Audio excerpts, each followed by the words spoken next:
Welcome to a new video, and note the noise.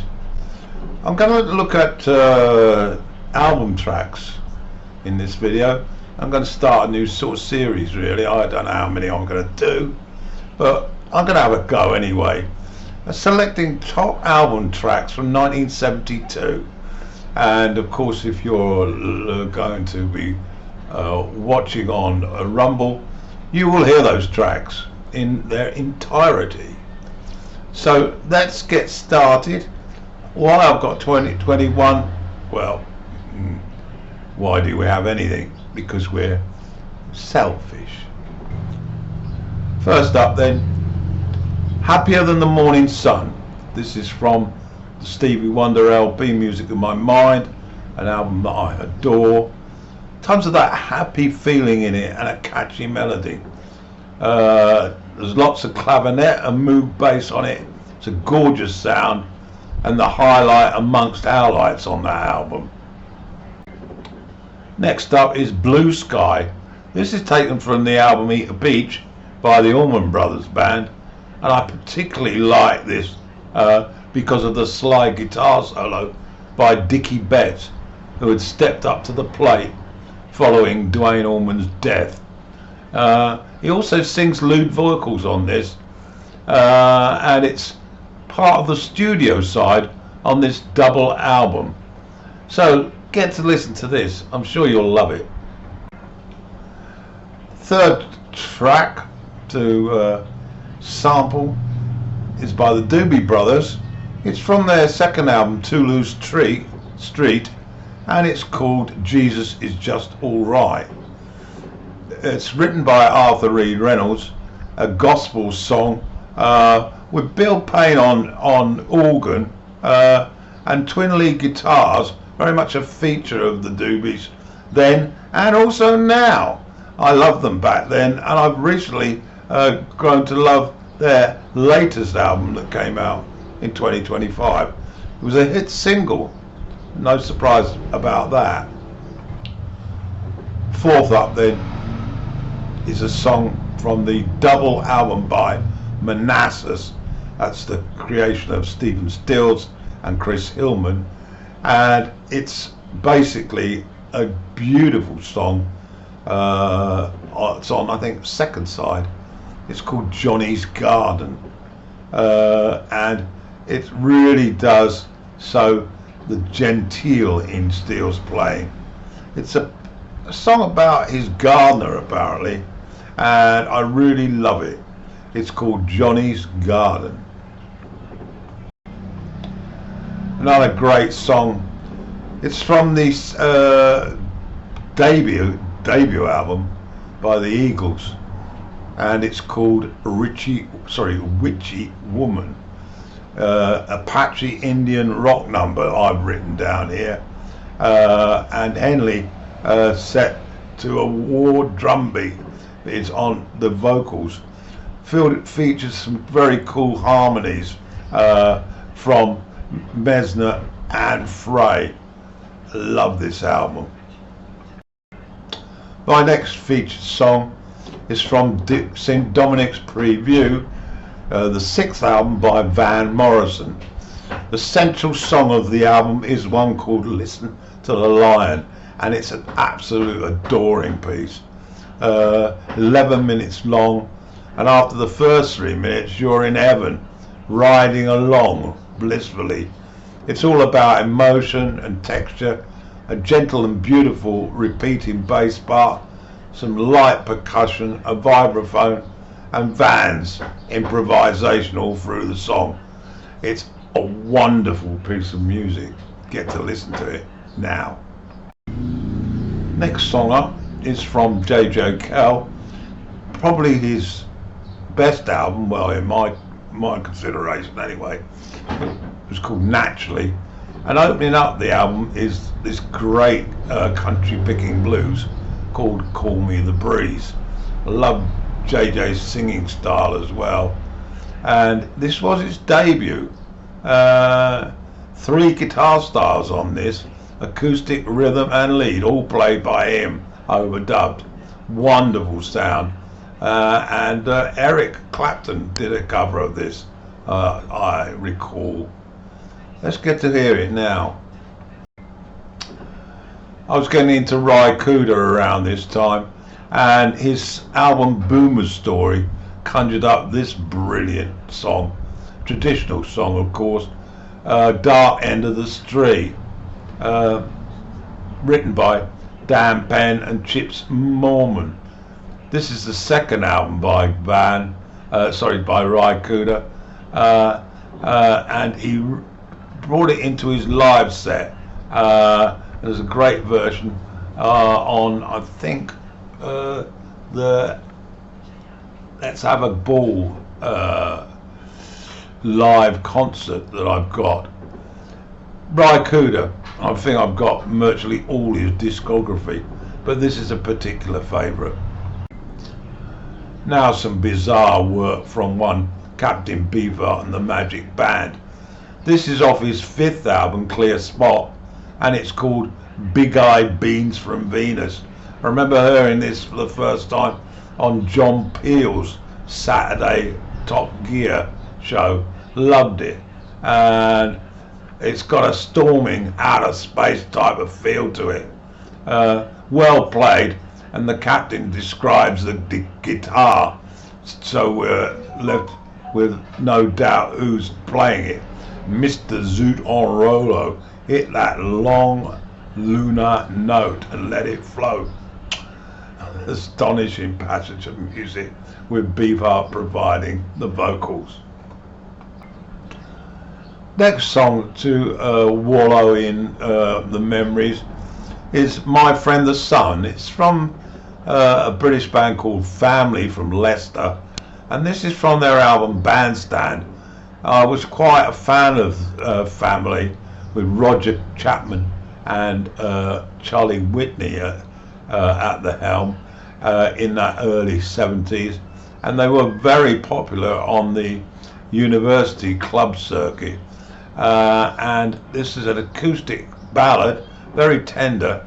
Chapman's voice helps you sing along with the chorus, and it's a beautiful song. So let's get to hear it.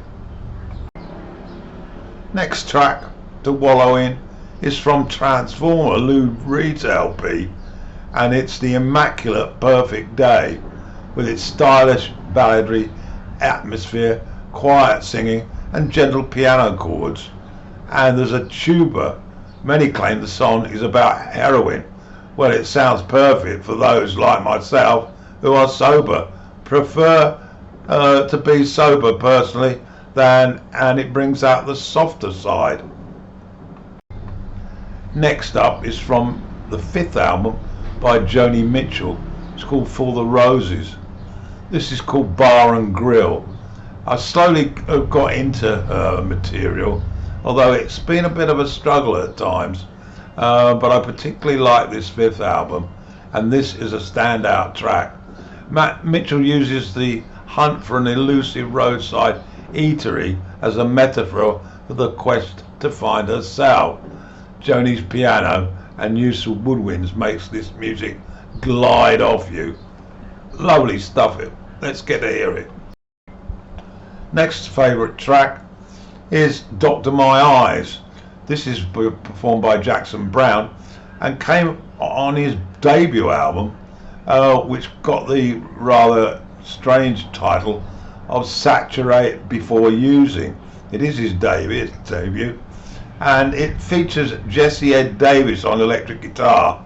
The lyric, it means numerous things, I understand. Although back in 72, I just like the distinctive voice of Jackson with the gentle, soft rock highlighting tasteful guitar and that dainty percussion added to the rhythm. Graham Nash and David Crosby appeared on harmonies as well, just to give it that extra classy touch. Bonnie Raitt, big fan of hers in the early 70s. This album is called Give It Up, and I've chosen a song from it written by Eric Katz. It's called Love Has No Pride, and it's from her second album, and it started my love affair with the Texan voice, which she consolidated on Home Plate, which was the first one I bought, in fact. Bonnie's on acoustic piano with dubbed acoustic guitar, just her with no additional instrumentation. It's one of those killer ballads on all of her albums that mix with her bluesy slide guitar songs. Absolutely first class. Sailing Shoes was the second album by Little Feat, another band that I stuck to glue with right from the off, really. And on their second album there's the immaculate Willing, written by Lowell George, and it's an absolute dream of a song, a hooky ballad. You could just hear that faint pedal steel guitar by Sneaky Pete in the background, and he became a member of the Mothers of Invention. He left the Mothers of Invention after writing this song, and it was a song he sang to Zappa, and Zappa suggested that sort of work wasn't suitable for his band, that should form his own. So George Dooley did that, and the rest is history. It was redone actually after appearing on the on the debut in 1971. The version on Sailing Shoes, I think, is a touch better, and there's a bottleneck guitar there, but I can't hear him. But it's a lovely song, and that's it. Get to listen to it. So moving on then, another great track by Genesis on their fourth album, Foxtrot. It's the lead cut on it. It's called Watcher of the Skies. It's an ominous sounding organ opens and occupies the first 2 minutes. Then the bass and drums come in, and the rhythm created is something of a fanfare, a shuffling, quick marching rhythm.